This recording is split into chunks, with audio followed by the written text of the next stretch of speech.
Vale, ¿qué tal? Soy Andrés García y pues nada, discúlpeme la cara de droga, menos mal que el tapabocas ahí medio cubre la cara de mierda. Pero andamos aquí en la plaza, aquí en la Castellana, para conversar con Asier, que está haciendo una huelga de hambre aquí al frente del Consulado Español, y vamos a conocer un poco su situación y por qué está protestando. Bueno, ya nos encontramos aquí en la plaza de la Castellana, frente del Consulado Español. Aquí tenemos a Asier. ¿Qué tal, Asier? Bien, bien, chévere. Mucho gusto, espero que se encuentre bien. Y vengo aquí a hablarnos una entrevistica. Cuéntanos, háblame de ti, de tu familia, tus orígenes españoles. Mi origen es vasco, yo nací en el municipio de Oñati, eso queda en Guipúzcoa, Euskal Herria, y desde joven he sido de un municipio en donde se hablaba el vasco, donde teníamos nuestra cultura, nuestra manera de ser, la cual desde pequeño también he visto la represión, he visto cómo llegaba la Guardia Civil a nuestra escuela, a nuestra Icastola, a revisar los libros de texto que teníamos. Igualmente recuerdo como a mi papá se le negaba en su tiempo poder hablar en el idioma vasco a una cierta distancia de la unidad educativa de la escuela donde él estudiaba, bajo castigo.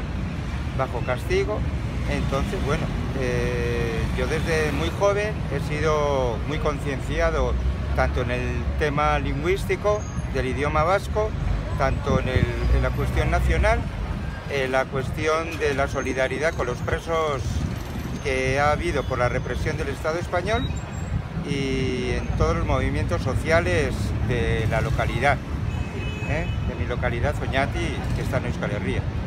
Y cuéntanos, ¿cómo llegaste aquí a Venezuela? Bueno, yo llegué a Venezuela en el año 2005, después de que hiciera un periplo como exiliado en otros países, porque tuve que venir después de haber sido torturado en el Estado español durante 6 días por la Guardia Civil mediante la bañera, la bolsa, que causa asfixia, electrodos para causar descargas eléctricas, amenazas, golpes.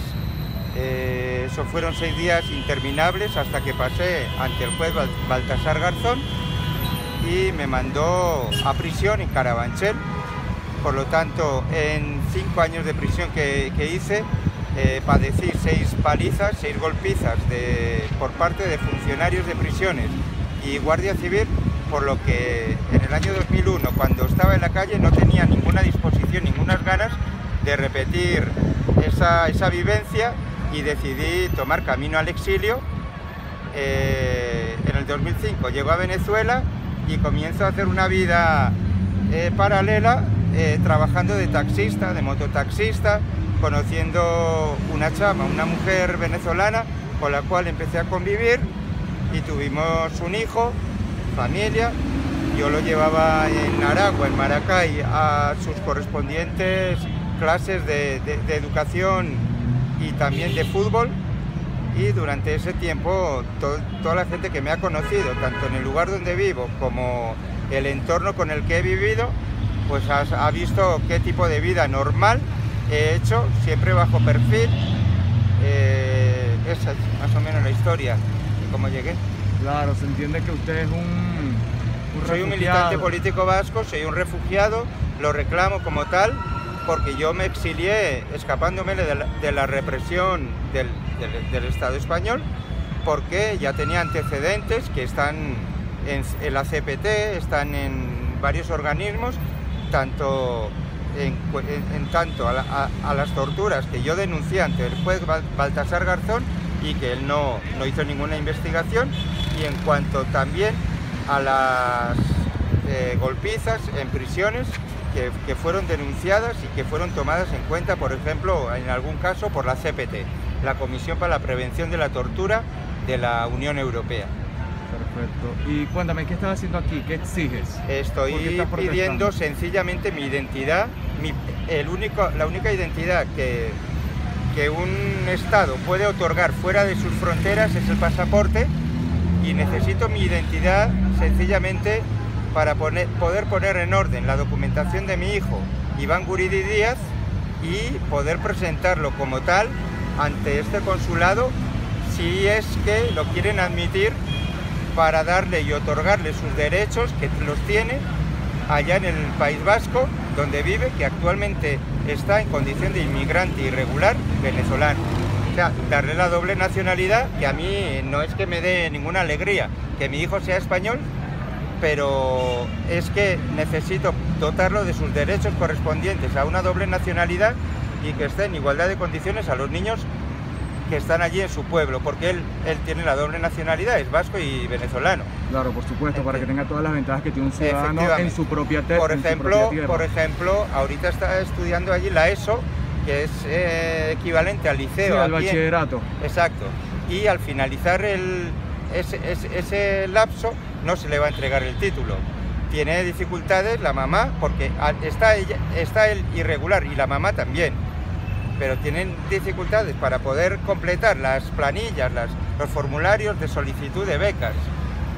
Igualmente, cuando llegue, allá es típico ir en viaje de estudios al finalizar el año. El bachillerato, cuestión que él no va a poder ir con el resto de sus compañeritos de la escuela, porque evidentemente no puede salir de las fronteras españolas, no puede peligrar de encontrarse con una alcabala en la cual no entiendan cuál es su situación y lo pongan directamente a la orden de migración. O sea, todas esas cuestiones son cuestiones que le afectan directamente. Sí. Pero no solo eso, él vive con su abuela y su abuelo paterno, ¿no? Bueno, ellos están en este momento en un ancianato, pero cuando mi hijo fue allá, vivía con su abuela y su abuelo paterno. Que resulta que esos abuelos están mayores, van a dejar una herencia, sencillamente, y yo hace tiempo que denegué mi parte sobre mi hijo. En esa sencilla cuestión también se va a ver emproblemado para poder acceder a todo ese beneficio que le corresponde, que le corresponde. Entonces, bueno, ¿aquí qué hay? Yo en este momento no tengo causa judicial alguna con España, con el Estado español. No hay causa judicial alguna, pero el Estado español está utilizando una vía administrativa para castigarme y a su vez castigar a un menor y hacer un daño.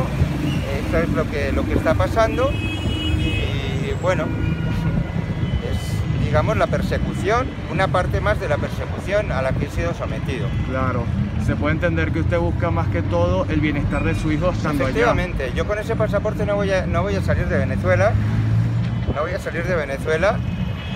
con ese pasaporte no voy a agarrar ningún vuelo, no voy a ningún otro sitio, sino sencillamente necesito estar yo identificado para ser persona jurídica ante las instituciones de Venezuela, claro, poder ir a resolver cualquier problema en relación a mi hijo, sobre todo, que hay que resolver algunas cuestiones y poder luego presentarlo aquí ante el Consulado de España para que se le otorgue la doble nacionalidad, se le den los derechos que le corresponden. A mí ese pasaporte ahorita personalmente no me sirve de nada a nivel individual, claro, y de cara a mi persona. Claro que me sirve y lo necesito urgentemente para resolver y solventar las cuestiones de identidad, de derechos y de garantías de mi hijo. Y entiendo que usted al nacer allá en algún momento tuvo papeles españoles. Claro, evidentemente. ¿Y yo sé el número de cédula que tenía en los años, digamos, a finales de los años 90. Yo me lo sé de memoria. Igualmente yo tuve pasaportes. ¿Y en qué momento fue que se le retiró su identidad? No, porque lo que ocurre que yo no pude al ir al exilio, no pude renovar ninguno de esos documentos, y es más, esos documentos ya ni los tengo encima. Entonces, en este momento soy un indocumentado completamente. Una apátrida. Exacto, una apátrida en el cual debería de tomar parte la ACNUR como tal. Discúlpeme, que aquí el audio se me fue el carrete, pero aquí básicamente le estaba preguntando a Sier que cuál era su postura con todo esto de los trámites sefardí. Que para quienes no lo saben, los sefardí son los judíos españoles, y está muy de moda ahorita que vaya gente y le pague un abogado, un gestor, para que busque todos los papeles con una relación con su apellido que capaz no es cierta, no tiene ningún tipo de relación con eso, con familiares que tienen capaz de hace 300, 400 años. Entonces se me hacía interesante saber cuál era la postura de hacer que le están dando esta nacionalidad a esta gente pagando, y él como español nacido en España, bueno, en el País Vasco, no puede darle la nacionalidad a su hijo.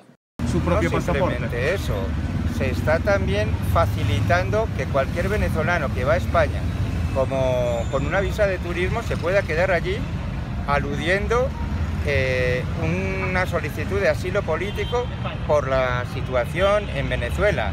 España está dando un montón de nacionalizaciones o posibilitando un montón de estadías de forma legal, de una u de otra manera, allá en el territorio español. Sí, eso también a mí, como yo también soy de descendientes españoles, mis abuelos son gallegos, y también siendo parte de indignación, yo sí tengo mi pasaporte, gracias a Dios, pero también siendo parte de indignación, por ejemplo, usted que no puede darle una identidad a su hijo. Exacto, a él. Y haya gente que pagando o sacando papeles rebuscados con un abogado, con unos gestores, puede agarrar una nacionalidad que capaz, algo tan rebuscado, de familiares capaz del año 1500, o sea, me parece una injusticia. O gente que capaz no se siente parte de una comunidad, por ejemplo, que este se siente vasco y ama su tierra, y hay gente que ni le importa España y está ahí simplemente por los beneficios del pasaporte hace todo ese trámite.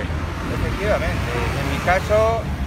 en mi caso es un asunto político y es un asunto de venganza, porque yo cuando llegué aquí llegué sencillamente porque a mí me denegó el pasaporte hace 2 años, en septiembre de 2020, aquí en el consulado.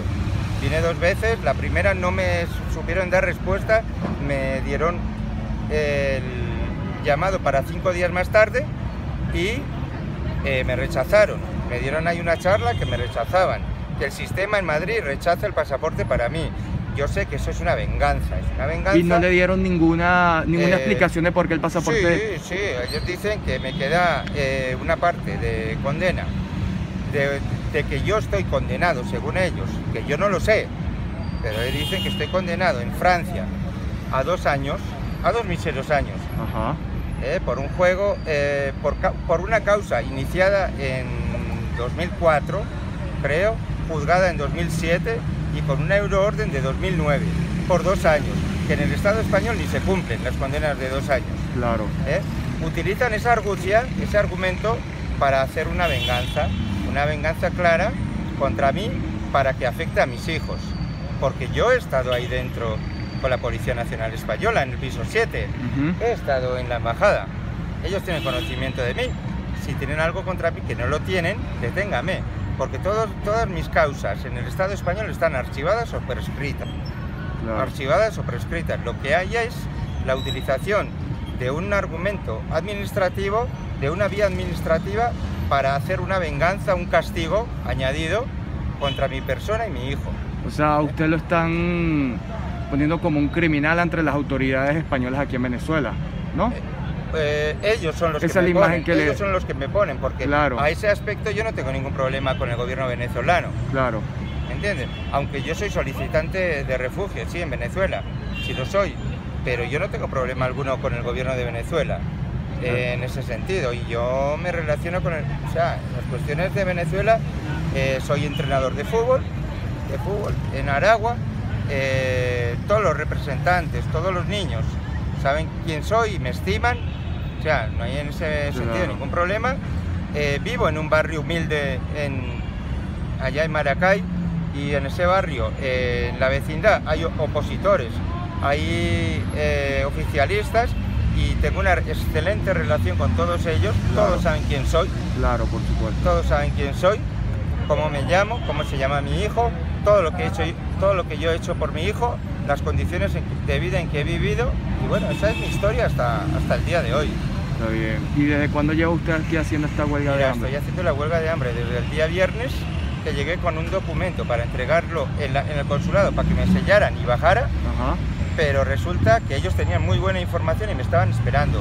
Entonces los señores, digamos, los guachimanes o el personal de vigilancia que está aquí abajo, que hace, digamos, sí, claro, exacto, que hace ese trabajo, me sorprendí cuando me llamaron por mi propio nombre, y me sorprendí cuando me dijeron que me iba a recibir el jefe, que esperara un poco. Claro. Entonces me estaban esperando. Y yo tuve una charla amable con el señor cónsul y un jefe de seguridad que había ahí y una tercera persona que no se identificó, pero eso, me vinieron a decir que el sistema en Madrid deniega mi pasaporte. Bueno, entonces tendrán que cambiar el sistema porque la identidad es un derecho universal. Claro. Es un derecho universal. Cambien el sistema porque yo no necesito el pasaporte para salir de Venezuela ni para ir a otro país, sino para poner en orden las cuestiones relativas a mi hijo, que es un hijo venezolano y es un hijo vasco. En este momento el País Vasco no tiene ni embajadas ni consulados y dependemos del Estado español. Por lo tanto, el Estado español debería de velar porque ese niño tenga todos sus derechos, todas sus garantías correspondientes a ser el hijo biológico de un vasco. Efectivamente. ¿Y usted no se ha podido comunicar con alguna autoridad allá en el País Vasco? Bueno, ahorita estaba redactando estos días, todavía no he terminado, una cartica para el defensor del pueblo del País Vasco. Ah, perfectamente. Para que tome cartas en el asunto, evidentemente. ¿Por qué? Porque yo no estoy casado con la mamá de mi hijo, pero si se le otorgan sus derechos a mi hijo, claro, la mamá, al ser tutora, simplemente tutora, ya está en su hijo puede reclamar por ella para hacer, claro, ya está en situación de semi-regularizada, de regularizada, porque no puede tener ningún problema con migración cuando es la mamá de un español, claro, de un menor español, además, del cual tiene que hacer el tutelaje. ¿Y esa condena que usted, de 2 años en Francia, que le pone usted, es debido a qué? Mira, supuestamente, por lo que he leído en la prensa, porque ese juicio fue realizado en ausencia, una cuestión que no está prevista, por ejemplo, aquí en Venezuela, ni creo que en España. Por lo tanto, no tiene ninguna validez, porque vulnera todos los derechos a la tutela judicial de todos los seres ante los tribunales, porque no ha sido escuchado el acusado. Sí, pero según... Entonces, eso fue según los medios de comunicación. Yo me enteré por los medios de comunicación y no por otra vía, que habían encontrado unas fotos mías en manos de una cédula de la organización armada vasca ETA, que fue detenida en 2004. Lo pusieron de cómplice de terrorismo. Eso es lo que se le acusa a usted. Fui juzgado por pertenencia a banda de malhechores, que es lo que se le conoce allí en el argot en Francia, o sea, en relación a pertenencia a banda armada a la organización ETA. Eso es lo que se me... en grandes modos, pero en Francia técnicamente pertenencia a banda de malhechores. Bueno. Eso es... pero una condena de 2 años, la cual, por ejemplo, en el Estado español ni se cumple, por la cual el Estado español, siendo una condena de fuera de España, no está velando por los derechos de mi hijo, al cual le pertenecen unos derechos y se le está vulnerando desde hace 2 años que está viviendo allí en mi tierra. Claro. ¿Y por qué la organización esa tendría sus fotos? Bueno, no lo sé por qué tendría, pero yo no tengo por qué, o sea, usted no sabe nada de eso. No sé por qué simplemente estaban mis fotos allí, pero, o sea, yo mismo, para llegar a Venezuela, necesito un documento. Claro. ¿Entiendes? Y yo no sé ni quién, ni de qué modo me facilitó ese documento. ¿Entiendes? Sencillo. La vida... Lo agarró por sorpresa esa situación, ¿no? Esa situación de que apareciera eso en la prensa, para mí fue una sorpresa, no fue algo buscado por mí. No fue algo buscado por mí. Esas fotos hubiesen llegado allá sabiendo yo a dónde iban a llegar. Claro. Desde luego no llegaron en esas condiciones, sabiendo yo a dónde iban a llegar. Si usted estaba haciendo su vida normal y un día le llega la noticia de que... En la prensa, y además bien tarde, yo creo que porque eso se juzgó, o sea, se juzgó en el 97, no, en el 2007, digo, disculpa. La causa inicia en 2004, pero se juzga en 2007 y a raíz de ese juicio sé que había sido condenado por una causa que...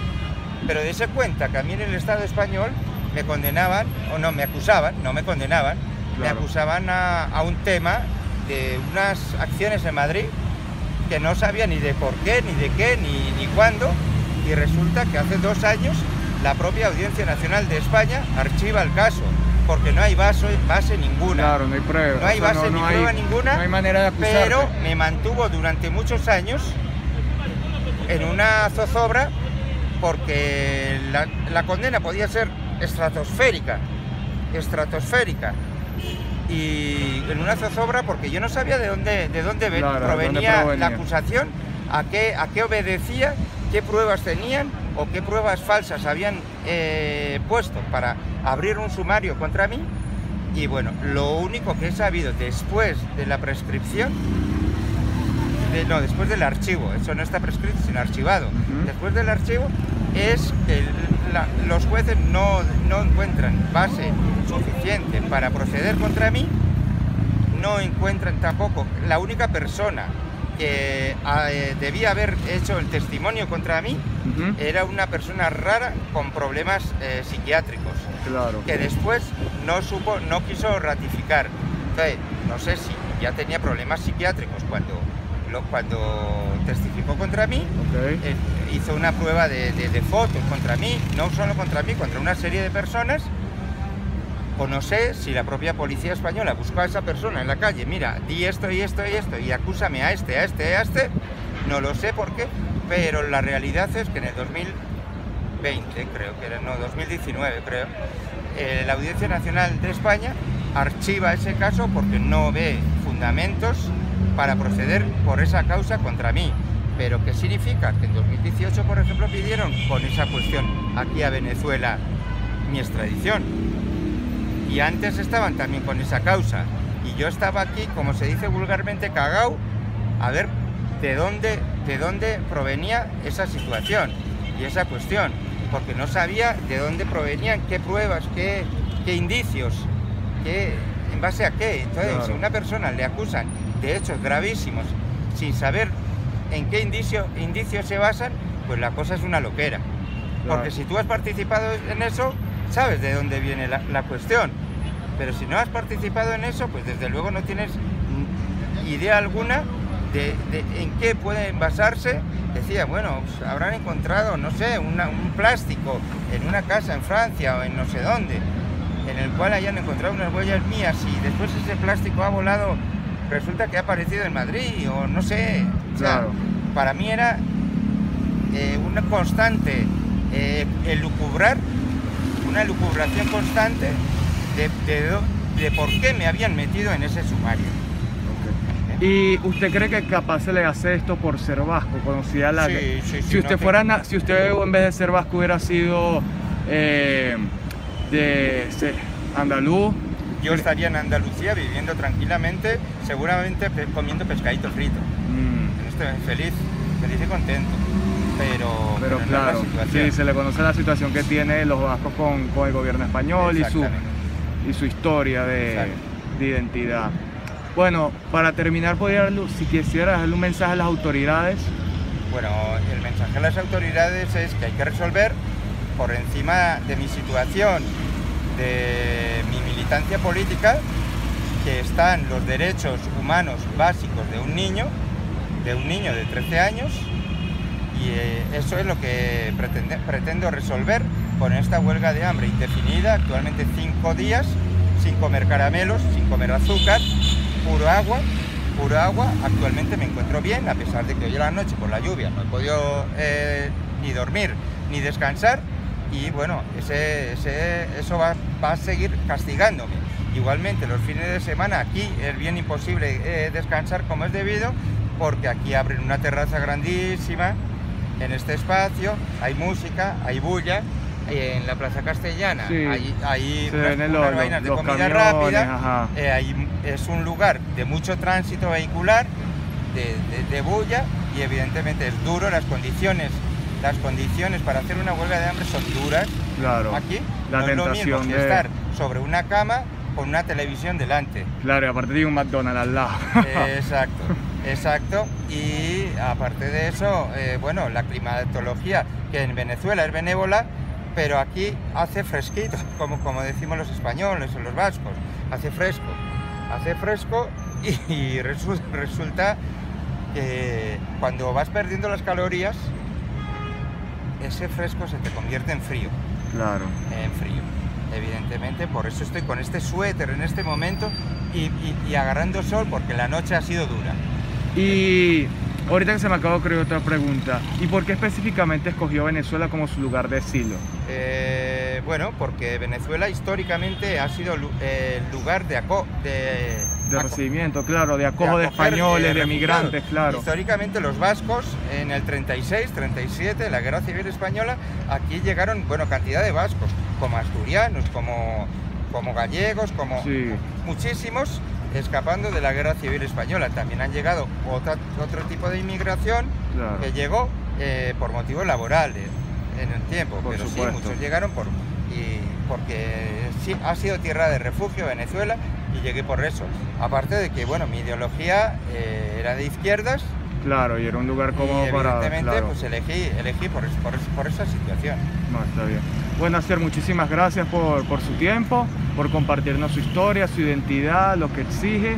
Y bueno, esperemos que se le pueda resolver su problema y que su hijo pueda tener todos los beneficios que se le tiene, porque al nacer dentro del territorio español... En Venezuela nació, bueno, pero cierto, al ser el hijo de un español, consanguíneo de un vasco, de un español, claro, le corresponden unos derechos. Por allá. supuesto. Bueno, espero que tenga éxito y se le pueda reconocer todo lo que usted está pidiendo, y que tenga una feliz tarde. Muchísimas gracias. Ok, gracias. Gracias. Bueno, ya escuchamos a Cero, si me permite, quitarme el tapaboca, ya que no hay gente. Pero me duele la mano, como no tengo un trípode, tuve que agarrar ese teléfono. Si vieron unas tomas que se le vio como levantadito, bueno, chamo, es que me dolía la mano, me duele la mano. Pero bueno, nada, ya escuchamos a Asier, su historia, qué es lo que exige.